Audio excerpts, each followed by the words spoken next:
Hello, and welcome to a sequel-tastic episode of We Only Look Thin. I am one of your hosts who you saw in the first installment of this older series. Older and wiser, and yet somehow didn't learn my lessons from the previous installment of the series. I am Donald Weigel, and I have lost a little over 100 pounds. And to my right, which you can't see because it's a podcast, is Catherine Weigel, also present in the sequel. Unlike in Back to the Future 2, which I don't think Marty's girlfriend was in the second one. Yeah, she's in it for like a second. Oh, is she? Yeah. All right. What other movies weren't people in? But like Home Alone, in Gremlins 1 takes place at home, like Home Alone. And then in Gremlins 2, just like in Home Alone 2, it's in the big city. Yeah. It's in the Big Apple. Lots of things happen in the Big Apple. Yeah, this is the last episode we did was called Gremlins, and it was all about, in the movie Gremlins, that they had warning labels, do not get them wet, do not feed them after midnight, do not expose them to bright light. And so we did our rules for people, and this is part 2 of that. And it's going to be one of those rare instances where the sequel is actually better than the original. Doesn't happen often, but it's... This is going to be like the Godfather 2 of podcasts. Empire Strikes Back. Empire Strikes Back of podcasts, yes. It'll be so good, you'll be like, wow. Wow, they really held back on episode 1. You'll wish it was a trilogy. It'll be so good. If we keep rambling on, it might just be a trilogy. Who knows? It might just be. But before we get into all that, we are going to do our tip of the week. Pow! And we will finish up with a product of the week. Pow! Wow, that was I was haunting. Like hitting a wine glass, a crystal wine glass, trying to... I thought it was one of those like meditation bells, that you hit it and you zone out. And I bet with that shriek, I probably broke people's glasses. Probably. Because it was shrill, and I am not a singer. But that's okay, because I am a weight loss inspiration just like you. Yes, just like you. No, like you. Oh, no. Hold on. I'm very confused now. Why don't we go on to the tip of the week? Tip of the week to you. Tip of the week to you. Tow, everybody. So this is a practical tip of the week, and it comes to us from business. It is dress for the job you want.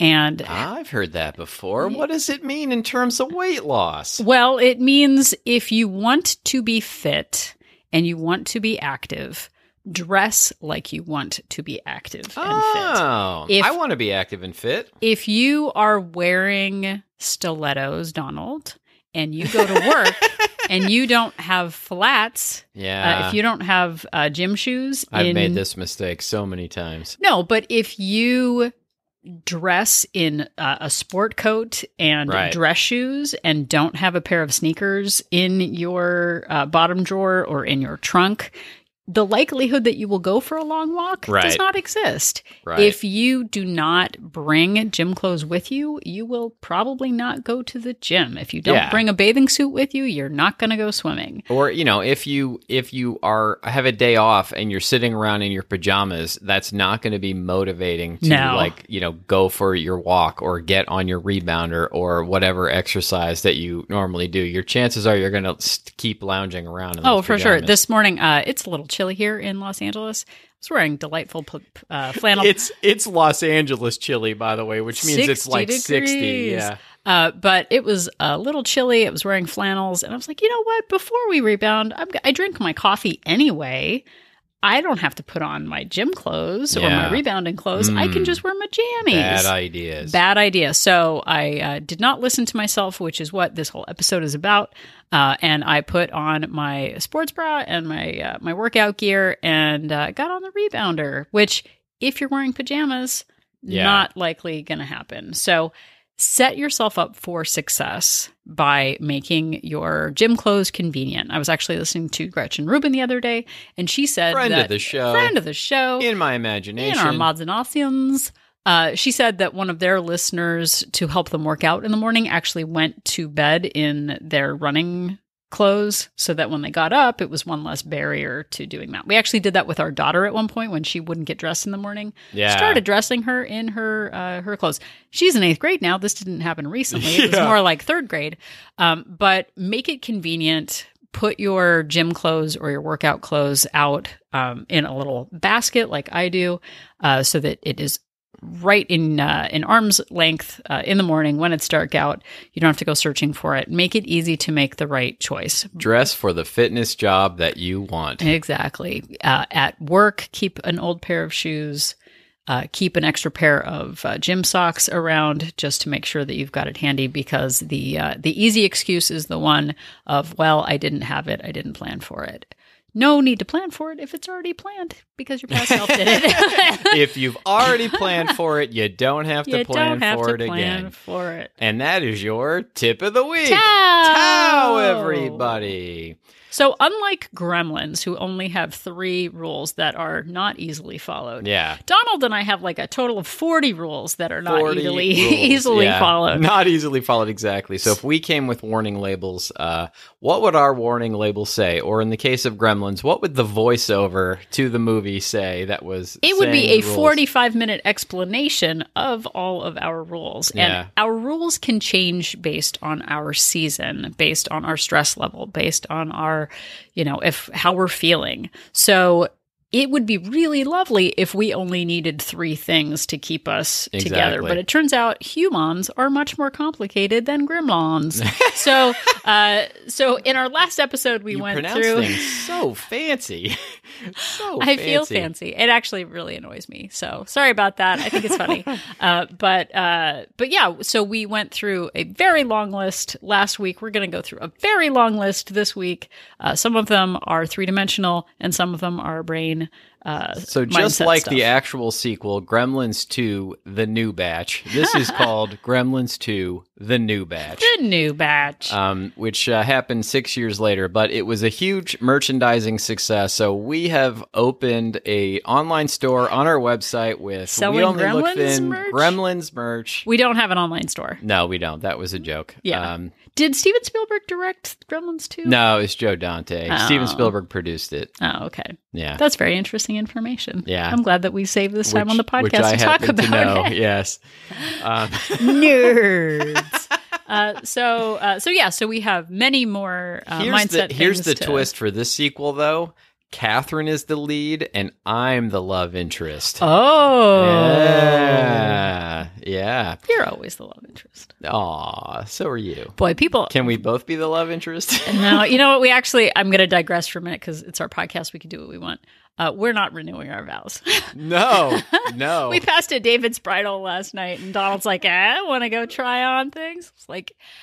It will be a frosty Friday in hell before I ever do that. Yeah. I don't have time for that. I got other stuff going on. I don't need other people to. Yeah, coming up this year will be our 22nd wedding anniversary. We don't need to renew anything. No, we're fine. We're not going to torture our friends and family by making them come to some ceremony. Oh boy, I don't want to go to a ceremony. We got other things to do. We got to rebound. I don't want to go to my own vow renewal, let alone make other people go. That sounds terrible. But I love you, though. I love you, too. Great. That's settled. We've said it on a podcast, so it must be true. All right. So let's get going. People are tired of this. So my first one for this new batch is to...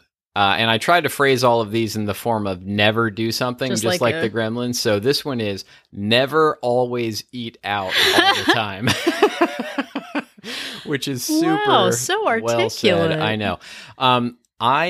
When we were at our heaviest, one of the ways we got there was from talking ourselves into eating out all the time. And, getting takeout sometimes multiple times a day, or going to a restaurant for lunch and then getting takeout for dinner, or vice versa. I believe we also got food and then might have ordered food for later from the restaurant, gotten extra food to go. Yeah, for sure. And we would do that thing where we would each get our own pizza and then get another pizza to have later. It was... Why were we overweight, Donald? Why did we gain 100 pounds? My gosh. It's a mystery. It really seemed like a mystery before, but watch the going out. I'm not saying don't ever eat out, because we do eat out and we enjoy it, but that that lifestyle of eating out all the time was a really bad idea. And so I know in order to stick to my plan is to really minimize the number of times that I go out to restaurants. Yeah, we definitely are more aware of it now. And it seems like a strange indulgence or like it seems like the newfangled thing to do, not the default. But it is super easy, especially after the holidays, to be like, I'm too tired. I know. Yeah, for sure. So you're always going to be too tired. My next one is to never put off exercise until later in the day. Yep. And I know that I do my best exercise. My daily step goal is 20,000 steps a day. Yours might be 5,000 a day. Yours might be 50,000 a day. But I know that if I don't get the majority of those steps before noon, I'm probably not going to make it. Like, I like to have somewhere between 12 and 15,000 of those steps by, noon, 1, 2 o'clock, in that range. And I know that if I don't, because as the day goes on, my, I know we talk about willpower and motivation, but my willpower goes down, my motivation goes down, and also I get busier and I get more tired, and I am less likely to actually get those steps. Yeah, I mean, for the few times, say, Donald has to go into work super early and I am left on my own, I like outer accountability. And if he isn't available to rebound, part of me thinks, oh, you know what, I'll not rebound and I'll journal, or I'll magically scroll Instagram for an hour and wonder what happened to my time. And I'll do it later. Yeah, later. And then you get to the point where you realize you can't do it later, so then you give up and you don't even try. So getting it done early. Maybe you're an exercise at night type person, but I've tried to, convince myself that I can exercise at night, and I almost always end up talking myself out of it if I don't do it early. Yeah, and if you are the kind of person who thrives with working out at night, super duper awesome for you. Own that. Don't get tricked into feeling like you have to do it in the morning if night is good for you. So the truth is also the opposite of the truth. The truth is out there, and it's been inside you all along. Both of those things. Do you have another one to share, or should I? Sure. I know that I can never go on a super calorie restrictive diet, or really a super restrictive diet in general. When I first got my diabetes diagnosis, I cut out sugar and flour and all of those things. But I knew, I didn't really necessarily know at the time, but I knew from past experience that doing that was just going to lead to me going crazy eventually because of never having those things. Well, but I think too, with your diagnosis, it was like, you have to do this, right? Or you're like, my doctor was like, it was like my blood sugar was a real problem, and I needed to keep it down by avoiding all of those things. And now that I've lost the 100 pounds, I'm able to work those things back into my diet just responsibly. And not going on a super calorie restrict diet is the same thing, for one. And, I don't have all the science to back me up, but I really believe that dropping down to like 11, 12, 1300 calories, my body really starts to hold on to everything that I eat, and it becomes sort of the new norm. And then if I do end up eating a little bit over that, it makes it much easier to gain. Well, and here's the thing. You're very active, though, too. So you're burning, based on your Fitbit, you're burning 2,500 to 3,000 calories a day. And I know that there's a margin of error there, but if you undereat, it leads to overeating later. And I also find that if I undereat consistently, well, Catherine basically just said it. If I undereat consistently, then I'm more likely to binge eat later on, because I just... I'm like sort of depriving myself, and then I just want to go crazy. Yeah. Now, that happens to me too. So for me, and everything ties into eating. Everything.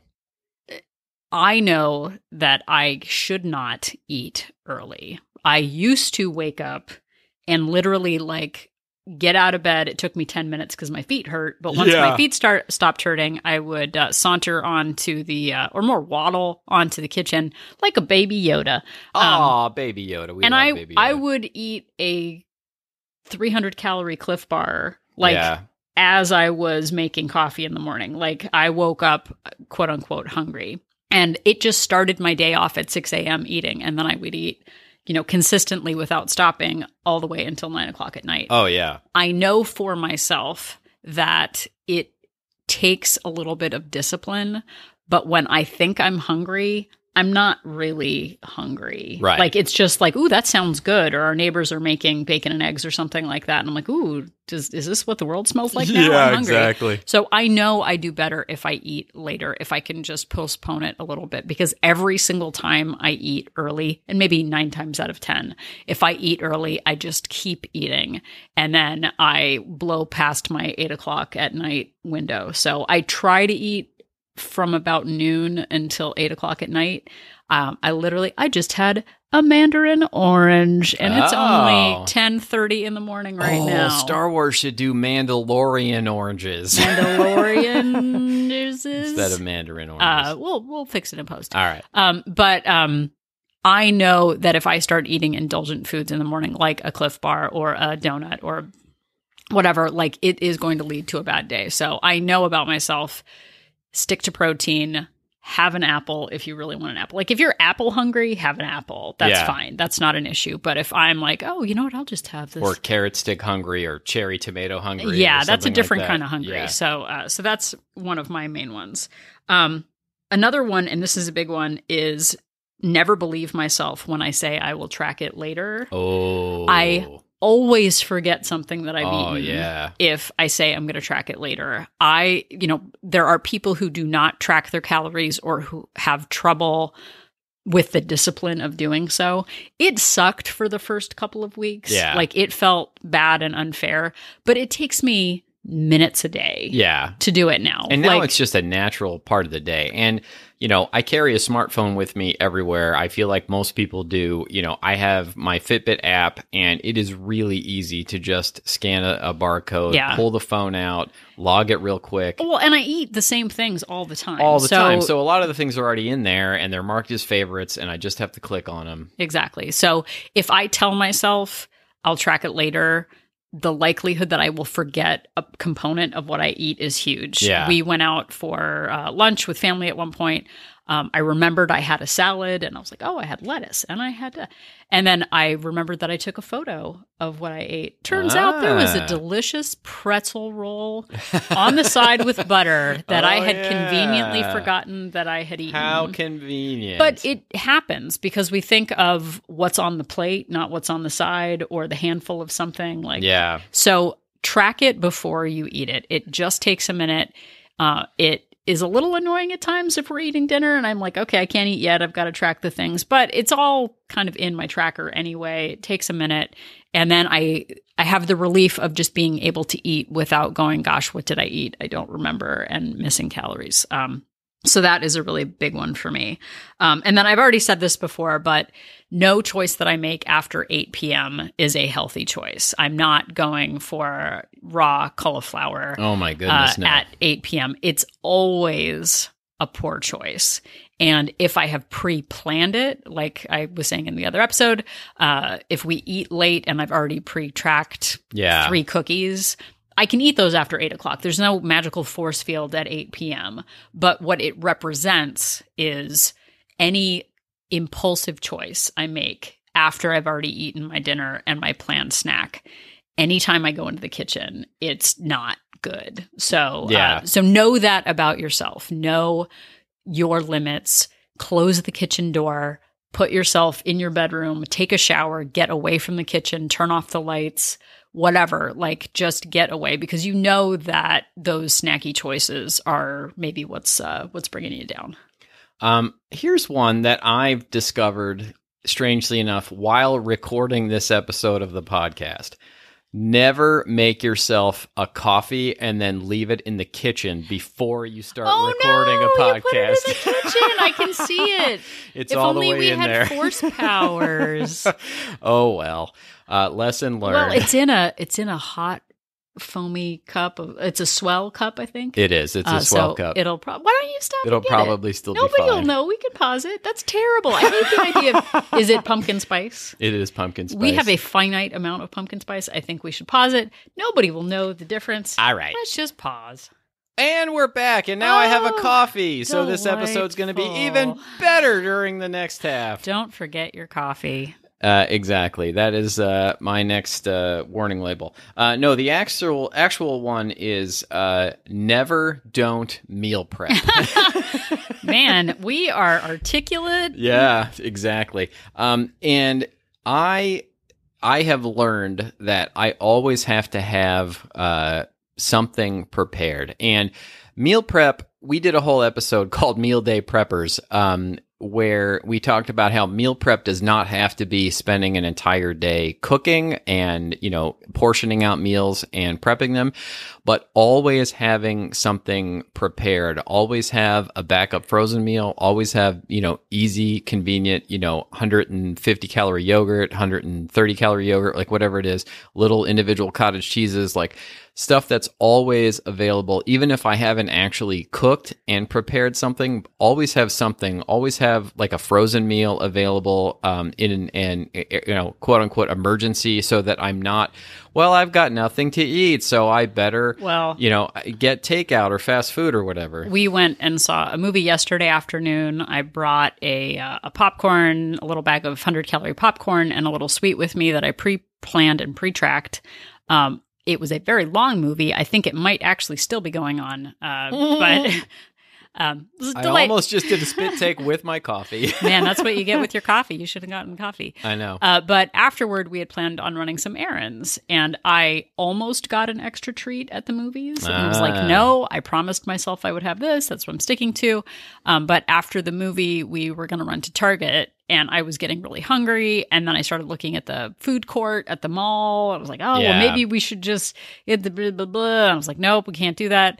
And then I was like, well, what could I get at Target that would be good? Like, do they have a janky pizza I could eat at Target? Yeah. And then I remembered the me of the past putting boring pistachios in the glove box. And I ended up having boring pistachios. And guess what? You stuck to your calories. Guess what?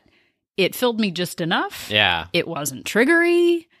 We went to Target, got it done, came home, ate, and I hit my calorie target for the day. And it, like, the indulgent part of me, who's going to know? Well, I didn't have a choice. Like, that instinctual part of me did not win last night. I'm very proud of myself for having boring pistachios in the glove box. So keep shelf-stable foods handy. Yeah. Donald keeps shelf-stable foods in his work drawer, in his backpack. there are these little, like, like pasta meals and, things that you can, like, that come in cups that you can just pour hot water on, things that I can keep in. Even Trader Joe's has these, like, shelf-stable artichoke hearts, which I know aren't everybody's thing, but they're a nice little low-calorie, like, quick snack that I can actually just keep around and go to it if I'm in a, quote unquote emergency. Well, and we never go to, the convenience store and grab a pre-made salad when we're super hungry or on the run. It's always, an egg salad sandwich, which is kind of a salad. Oh my goodness. I used to love egg salad sandwich. It's embarrassing to admit this, but that's one of my go-tos. Like, and pre-made egg salad sandwich at like a convenience store. I love those things, which I know is super trashy, but they're so tasty. I think I was going to save this one till later, but I think what we were talking about leads right into my next one, which is never leave the house without a food plan. Yeah. And I used to do this all the time. I would be lying to myself all the time about trying to be, healthy or eat better. And then I would, I'd leave the house and, magically I'm out for 4 or 5 hours and I'm super hungry and, there's no food plan. I've got no choice but to eat that fast food 2,000 calorie meal or whatever. So it's always, even if it's eating the 500 calorie, pizza flatbread at the movie theater, putting that as part of my calories and having it planned, or always taking, a little backpack or a bag or something with some calorie friendly snacks in it, having those around, always planning it, but always having a plan for how long you're going to be out. And look, things come up, things change, but having some sort of safety net in place when you leave the house to make sure that you're not just going crazy. Well, and Donald has been really great about doing that and having snacks for our daughter and for me too. And there are times when I want to fall into the loophole of I have no choices. And then Donald will be like, oh, I grabbed you a yogurt and a spoon and some carrots. I'm like, thanks a lot, Donald. Yeah. But it really matters. And like, you're 50 years old. We've talked about it. We've talked about everybody it. knows. Woo. If you're out there listening right now, whatever age you are, if you're not old enough to realize that you're going to get hungry when you go out, like that's shame on you. And we were like that too. Oh, like, yeah. This isn't judgment. This is just reflection. And look, if I'm really honest with myself, there was a part of me that wanted to get super hungry while I was out because it was a good excuse to grab something from the mall food court or, whatever. Because I actually wanted to do that, but I wanted an excuse to do it. So I didn't feel so responsible for my own actions. Yeah, exactly. So that's a big one. Another big one for me, and I've done this in the last few days, is never avoid the scale. I know that this might be a controversial piece, but the scale is a measurement of my past habits. It does not judge me as a person. It does not judge my character. It just reflects my past choices. And as soon as I start saying, especially around the holidays, oh, I'll wait until after the holidays to weigh myself, or I'll wait until after the trip, or after I've been on track for a couple of weeks. The minute I start putting that away and the sooner it starts gathering dust. Oh, yeah. Or just telling yourself, I don't want to face the music. I don't want visual evidence because if I see the visual evidence of it, then I'm actually going to have to do something. Like I used to tell myself that all the time. Right. And it's like the number, we often know when we're up on the scale, like your clothes are tighter or you feel puffy. And having just that punctuation mark of like, this is the weight that I am given the choices that I made in the last week. I got on the scale on January 1st and I was up 5 pounds past my scream weight. So it was my ice cream weight, I think. I like being fun and lighthearted and crazy. But I'm now down like 4 pounds from that because I've stopped the cycle of overeating. But I get on the scale on Friday mornings. Good or bad, I get on the scale on Friday mornings. And I do it Saturday. I don't know why I do it Saturday and not Friday also, but that's just what I do. But be sure to be consistent. And we're not talking about being obsessive about it either. I think getting on the scale every day is also potentially a bad idea because of just various fluctuations. I get on once a week and I take that measurement and I resist the urge to weigh myself again, a couple of hours later. And, the number is what the number is. And it's not about being obsessed with the number. It's just about, I would avoid the scale because I knew it would be bad news. Yeah. And I would then just continue on my, bad habits because I didn't have that visible physical evidence that I had gone off of my my plan. Exactly. I know maybe we should do another scale episode at some point soon because I feel like that is a big issue. My next one is never buy foods for our daughter. Oh. That's it. Never buy food for our daughter. That are triggers for me. The whole sentence. Please don't use this against me in court of law. If I buy cookies for her, quote unquote, I will eat them. Because my daughter loves these. But I want to be a good mom and she loves Oreos and I secret eat Oreos in quiet when I'm hiding in the kitchen and like a gremlin. But she likes lots of foods that I don't like. And she won't know the difference between me buying her Oreos or buying her mochi ice cream. Yeah. I do not like mochi ice cream. It is not food to me. Candies. Gummy things are not food. Twizzlers, they are not food to me. She is satisfied with them. The minute I start buying things for her, because I want to be such a good mom. It ends up with me secret eating them at some point. And I know that about myself. And so anytime I do it, it is with open eyes that like in 3 days, this is going to lead to a binge. Like, and that's it. And so ask yourself that. What do you buy for other people? What do you buy because people expect it of you? You are known for making your apple pie. You are known for making, your vodka rigatoni or whatever. Like if it is going to lead to you overeating, don't buy it. You wouldn't buy alcohol if you were an alcoholic to have for company. Like because my grandmother's had company. And you certainly wouldn't, leave it out on the counter where it's easy to get to either. Right.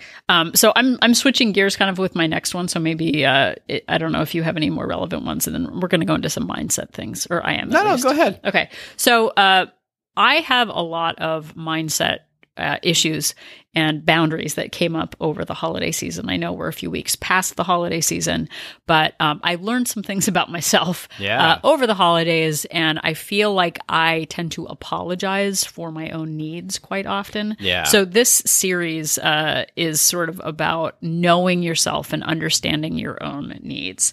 So for me, I should not feel obligated to say yes to anyone. Yeah. Like, sure, there are work circumstances where you can't change it. But if someone, like, I don't do well with surprises or last minute plans or, last minute requests of like, hey, Catherine, can you blah, blah, blah, blah, blah. But something happened over the holidays where suddenly I felt very trapped and very overwhelmed and upset. And all of that leads to me secret eating or revenge eating or stress eating. Yeah. And knowing that about myself, I do not have to say yes to someone if it is an extracurricular, someone else's demand, someone else's homework that they're giving to me. Yeah. Hey, Catherine, I have a friend coming into town. Will you show them around? Look, it can even be a fun thing sometimes. Like, I don't do well with somebody inviting me out to lunch in a movie at the last second. I want to have some time to figure that out and make sure that that's going to fit into my, calories for the week. I don't want a surprise, out to lunch. I don't like it. And it's not to say that I need to shelter in place either, but it's okay to tell the person, you know what, I can't do it today, but how about we do it in a week or, something like that. Yeah. And to piggyback on that, one of mine is that I do not have to apologize for needing space or time to unwind. Yeah, that's a big one. I don't have to fill my space or my free time with something busy. If someone wants me to go to something or attend something, I don't have to have an excuse of something else to do. I am an introvert. I get my energy from being alone and having downtime. Going out depletes me. Yeah. It's fun in like short bursts, but where other people are like, I love hanging out with people and being together. Yeah. I'm like, that's an exception, and we're I like not a what lot you of, would call super party people. We're not people. I love people in the doses that I'm comfortable with. I love people in theory. I just don't want to actually as interact. a society, but individuals we're not part of. But I need a lot of downtime, and we were in a couple of situations over the holidays where I felt like I was overextending myself, and anytime I do that, it leads to me being tired, cranky, like all the bad, whatever the bad seven dwarves are. This must happen a lot to you. It does. But I have to be, and this ties into my next one. If I do say yes, I have to be responsible for my yes. Yeah. If I pout like a 7-year-old because I said yes to something that I didn't want to do, that is on me. Like, I seriously, and it's something I'm still working on, if I say yes to something, I can't sit and stew and grouse and be mad that I said yes, because I'm a grown-up and I have to just own my choices. And there are some people who say, set your boundaries, and they're inflexible. And if you don't want, Uncle Jim coming over, don't have Uncle Jim over. Right. I look at the whole society when I make choices about things, but I still tend to be resentful at times, and it doesn't serve my experience. It doesn't make me happy. So if I say yes to something, I'm really working on owning my yes and just saying, okay, this is the choice I made. Yeah. Embrace it. Like, time will pass anyway. If you said yes, then you need to really do it. Yeah. And if you don't want to do it, then that's great too. But just being honest about it and not putting your baggage on someone else, which is what I do a lot of the time. And nobody wants somebody pouting and grousing for an hour doing something that they don't want to do. So if that is an issue for you, work on it, because nobody wants a sad sack 50-year-old pouting about going somewhere they don't want to go. Yeah. I'm looking at you, Donald. When you think of sad sack 50-year-olds, always think of me. My next one is never use stress or a bad event as an excuse to eat. Yeah. Which is something I used to do all the time. I used to, oh boy, I really deserve this meal. I really deserve this treat. I never deserve food. Yeah. Like, it's never about deserve. I don't deserve it because it's my birthday. I don't deserve it because it's Christmas.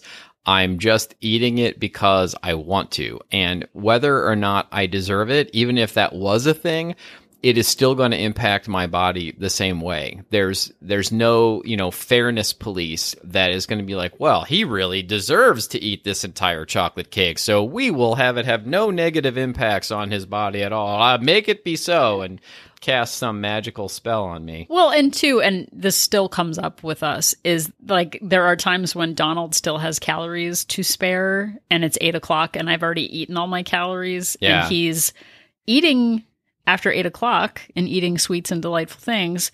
And I might sit on the couch and say like, well, I should be able to eat whatever I want. Like, that's not fair. So if you are with other people who are able to eat more than you, or whatever, whether they are or not, whether they're thin, whether they're not, owning your own choices and realizing that you're on your own path and your own journey, and you have the ability to take responsibility for your own choices, I think is a big thing. And being victim to the life around you. Where has it gotten you? It has not gotten me anywhere. And this, I don't know how many more you have, but this is actually my final one, is I can never forget that I'm not really a thin person. I only look like a thin person. Did you hear that sigh?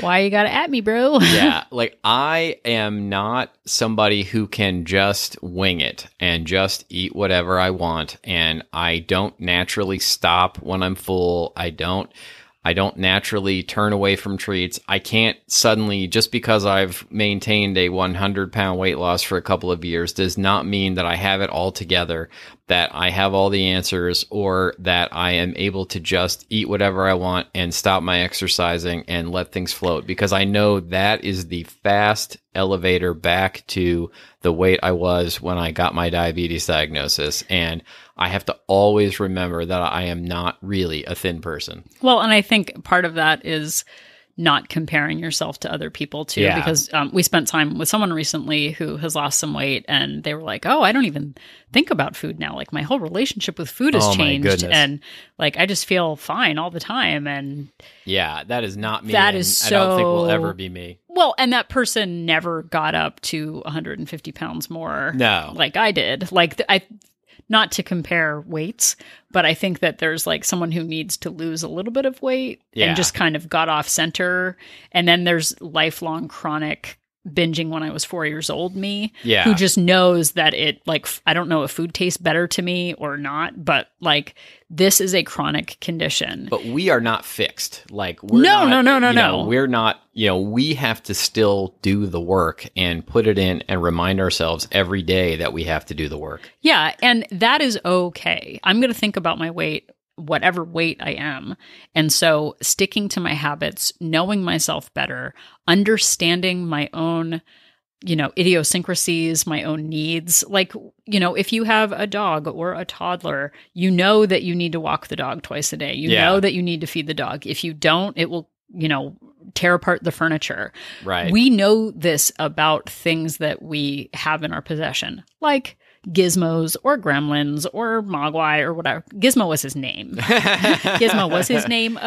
But we know how to treat things outside of ourselves. We know that we need to get our cars checked up. We know that we need to go and, take things for checkups. Yeah, you can't just get your car oil changed up to the first few years and then you're done. You're not like finished getting maintenance on your car. Like, you have to continue to have maintenance on your car through the life of it, or it is going to break down much sooner than it would otherwise. Right. So we know these things about ourselves, and the list gets longer and longer. So I'm sure that this is not the last time we'll talk about it, but understanding yourself, understanding your loopholes, understanding your triggers, understanding the lies that you tell yourself against your own best interest really matters. And I'm actually very grateful that we have lists of these now, because I invoke them all the time. And even though I've lost about 150 pounds, I still have to remind myself, like, as soon as I go into the kitchen after 8:00 and tell myself I'm going to just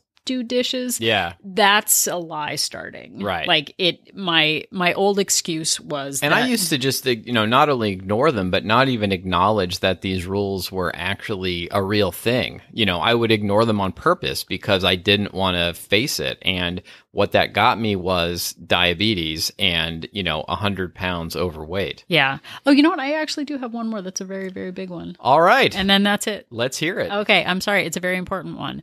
I suffer from depression. I've talked about it before.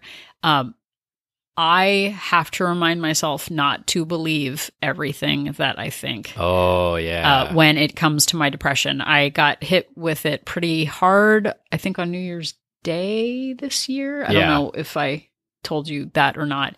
But when I'm feeling bad about myself or when I'm feeling less than, I have to remind myself not to believe that because it can feel all consuming. And I know that anything having to deal with my depression and any wave that comes on is temporary. And I just need to ride it out and not make any giant life decisions, not lift any heavy equipment. Lift or use any heavy lifting equipment. Either. Don't lift equipment. Drive equipment. Don't drive or lift heavy equipment. Exactly. Especially not with your back. Yeah, I lift with my back. But anyway, that is a big one for me of knowing that depression is part of my life and that when I'm in it, that's not the best time to make big life decisions about myself. And even if you don't suffer from depression, you don't make your best decisions when you're upset or angry or, bad things have just happened. And you can't always listen to what you're telling yourself. Saying things like, oh, how could I be so stupid? How could I make that mistake? Like, what's wrong with me? All of those things. I'm never going to get this right. I'm never going to get this right. All those things, seep in and you really start to believe them. Some part of you starts to believe them. And so try not to believe those things. Always know that your brain does lie to you, that you lie to yourself. And I certainly did. And I did it for many, many years. And I still do, but I'm much better at catching myself on it now. I agree. I think we're good at it. So that was actually the last thing I had to say about it. I didn't have that one written down, which is maybe the last tip is write everything down because you're going to forget it. So. Everything down. And I think that wraps up Gremlins 2, the new batch. Yeah. Well done. So we would like you to think about rules for yourself, put them in place, maybe make your own list of rules. And, this isn't about being absolutely steadfast to sticking to them 100% of the time, but do your best and know what the consequences will be. Know how you're going to react when you break one of these rules. What's going to happen, and knowing sometimes is gets you half the way there to not actually doing it. Yeah, it might help you make that little decision of I'm not even going to buy the Mogwai at the... Yeah. Exactly. That didn't work out. No, last time for my guy can stay at the shop in Chinatown. Yeah, it's true. So that was ours. Tell us about yours. We'd love to hear about them because we would love to hear about them. And there were things that Donald said that I didn't even think about, and vice versa. So we learned from one another. So we sure did. We do it all the time. And speaking of learning, thank you, love interest. We're both love interests. And now I think that brings us to our product of the week. Pow, everybody. So this is a product that other people have told me about over the years, but we tend, or I should say our one rule is that we don't do a product of the week for things that we actually haven't used ourselves. Yeah. Because we don't want to do that.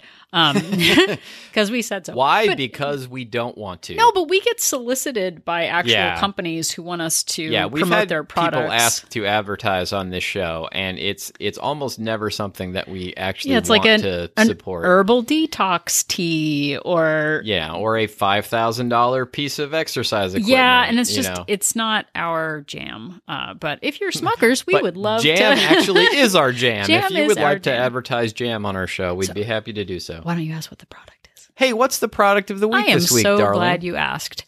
The product of the week is an Instant Pot. Oh, now wait, is it an Instant Pot or an Insta Pot? It's instant. Oh, it's kind of like Portobello versus Portobello. Oh, okay. The pot actually says Instant Pot. It's a bit of a misnomer because it's instant after it heats up for 10 minutes. Yeah. and then it takes about another 5 minutes. But other than that, it's instant. It is instant. But basically, it is an electric pressure cooker that sits on your counter. I have had crock pots, which I should probably excavate from the deep recesses of our cabinets. Yeah. But it is kind of the opposite of a slow cooker. Yeah. But we have an Instant Pot brand Instant Pot, which is hard to enunciate. We got it for Christmas. Very excited about it. And it has helped me maintain some meal prep, actually. Yeah, she's been making actual, real meals as opposed to a lot of the convenience foods, which I don't think there's anything wrong with convenience foods, but it is nice having an actual, prepared meal. Yeah, so I have been making chicken breasts in the Instant Pot instead of buying the pre-sliced chicken at Trader Joe's. And you made a pork roast that was a big hit. Made a pork roast. It cooks everything instead of it taking, 8 hours in the slow cooker, which if my house smells like food, I want to eat you want to eat all the time. But in 30 minutes, I can have a pork roast done, and it has been very helpful. And there is a website, a YouTube channel called Six Sisters Stuff. We will put it in the show notes. Yeah, I've never heard of it. But the Six Sisters YouTube channel does a lot of Instant Pot recipes, figuring out how to use it. I think the first day I was so nervous that I was going to blow up Sherman Oaks, California, that I was very stressed out about it. But since then, I have made hard-boiled eggs, I've made chicken breasts, I've made pork, made vegetables, chicken soup. Yeah. And I still know about myself that sometimes I will have time to use the Instant Pot, and other times I will go back to Trader Joe's and get the pre-made food. It doesn't make me a bad person to know where I am at the moment. No, there are plenty of other things that make you a bad person. Yes, very many. We'll do that in another episode. But the Instant Pot has been really a great accessory. It doesn't fix all your problems. But the Six Sisters YouTube channel has helped me with some simple recipes, and also has taught me how to use my Instant Pot so that I'm not scared of it.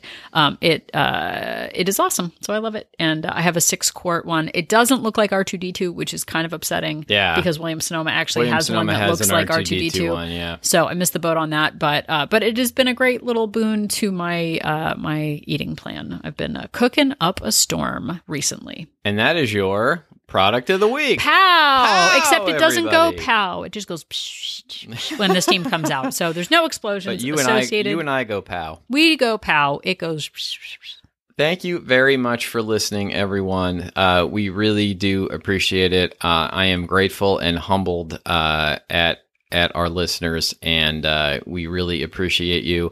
If you could help us out and leave us a rating, and even better, a review on Apple Podcasts, that really helps to grow the show, gets the word out.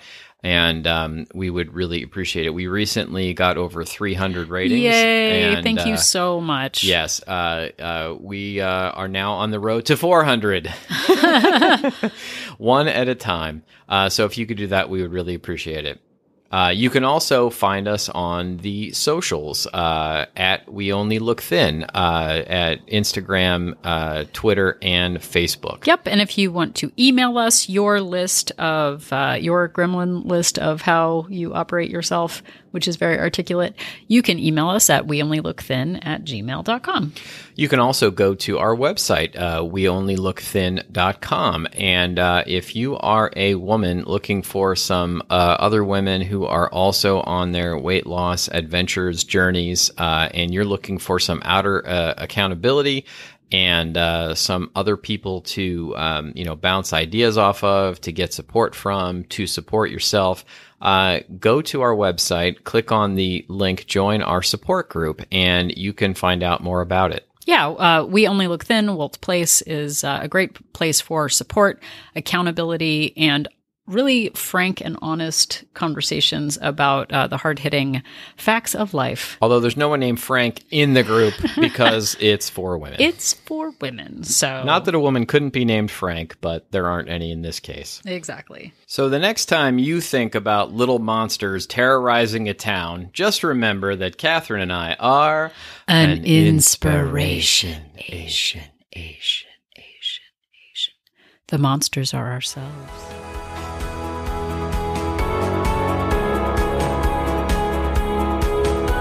The information that you hear on this podcast is for informational purposes only. The hosts are not medical professionals. You should always consult with your doctor, nurse, or other certified health professional before beginning any diet or fitness program.